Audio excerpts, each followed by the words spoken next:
बिहार में रहने वाले 100 में 80 व्यक्ति सरकार के सारे दावों के बावजूद स्थिति ये है कि 100 में 80 आदमी प्रतिदिन 100 रुपया भी नहीं कमा रहा है।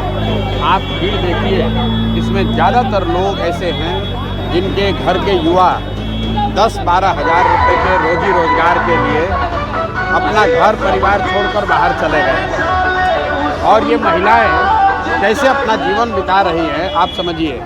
यहाँ पर बुजुर्गों को 60 वर्ष से ज़्यादा उम्र के महिलाओं को नीतीश कुमार 400 रुपया देते हैं पेंशन के तौर पर। आज के ज़माने में अगर कोई भिखारी भी हो उसको भी 400 रुपया से ज़्यादा महीना में मिलता होगा। आप बताइए, इस महंगाई के ज़माने में 400 रुपया में लोग अपना जीवन कैसे चला रहे हैं, ये सोचने वाली बात है। और इसीलिए लोग बदलाव चाहते हैं, लोग लालू नीतीश मोदी के राज से छुटकारा चाहते हैं। अभी तक लोगों के पास विकल्प नहीं था। 30 बरस से लोग लालू के डर से भाजपा, भाजपा के डर से लालू नीतीश को वोट देते रहे हैं। अब लोगों को एक नया विकल्प दिख रहा है, लोग उसको सुन रहे हैं, उसको जांचेंगे, परखेंगे और मेरा विश्वास है कि अगले 4-5 महीनों में बिहार में आपको अप्रत्याशित परिवर्तन दिखेगा, बदलाव दिखेगा। ये भीड़ उसी को दिखा रही है। 6 घंटे में लोग बैठे थे आपके लिए, इतने घंटे भाई हमने अभी इसका जवाब पहले भी दिया है। तेजस्वी यादव जैसे लोग जैसे ही विपक्ष में आते हैं उनका ज्ञान का चक्षु खुल जाता है। 15 बरस उनके माँ बाप यहाँ मुख्यमंत्री रहे, उनकी सरकार रही, तब 75% रिजर्वेशन काहे नहीं किए। उसके बाद 3 बरस डिप्टी CM रहे, तब 75% रिजर्वेशन काहे नहीं किए।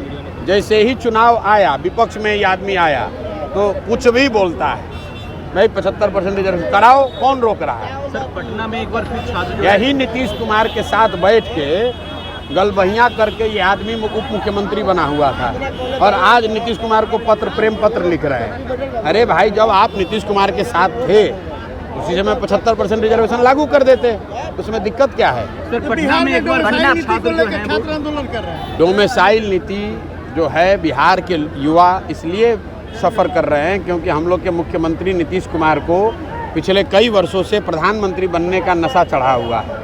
तो इन्होंने ऐसी व्यवस्था बनाई है कि बिहार के बच्चे दूसरे राज्य में जाकर मजदूरी कर रहे हैं और बिहार में जो भी 10-20 हज़ार नौकरी निकलता है वो दूसरे राज्य के लोग आकर यहाँ शिक्षक बनते हैं, पुलिस बनते हैं। क्योंकि नीतीश कुमार को ऐसा लगता है, सुनिए मेरी बात, नीतीश कुमार को ये लगता है कि दूसरे राज्य से कोई आकर यहाँ नौकरी पाएगा तो दूसरे राज्य में नीतीश कुमार का ब्रांड चमक जाएगा। प्रशांत किशोर का क्या? प्रशांत किशोर का जो विज़न है पिछले 3 बरस से बताते बताते कंठ में गला में गांठ पड़ गया, लेकिन जी न्यूज़ के आपके सीनियर संवाददाता को समझ में नहीं आया। प्रशांत किशोर का विज़न ये है कि 15 साल से कम उम्र के हर बच्चे के लिए इतनी अच्छी पढ़ाई की व्यवस्था की जाए कि वो बच्चा आगे चलकर व्यवस्था पर बोझ न बने।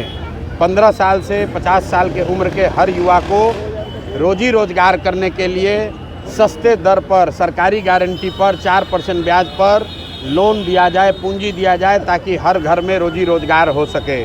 प्रशांत किशोर का विज़न ये है कि 60 वर्ष से ज़्यादा उम्र के हर महिला पुरुष को कम से कम 2000 रुपया दिया जाए मासिक पेंशन के तौर पर ताकि वो अपना आदमी जीवन यापन कर सके। जी, मोदी जी और नीतीश जी रैली में भीड़ बहुत कम देखा जा रहा है, कुर्सियां खाली रहे, लेकिन आपके लिए 6 घंटे लोग बैठे हुए। भाई,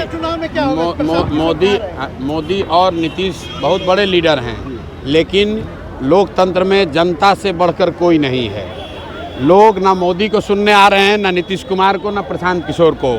लोग अपने और अपने बच्चों के लिए बदलाव का रास्ता ढूंढने आ रहे हैं। उनको दिख रहा है कि बिहार में पहली बार शायद एक नया सशक्त ईमानदार विकल्प, एक रास्ता दिख रहा है।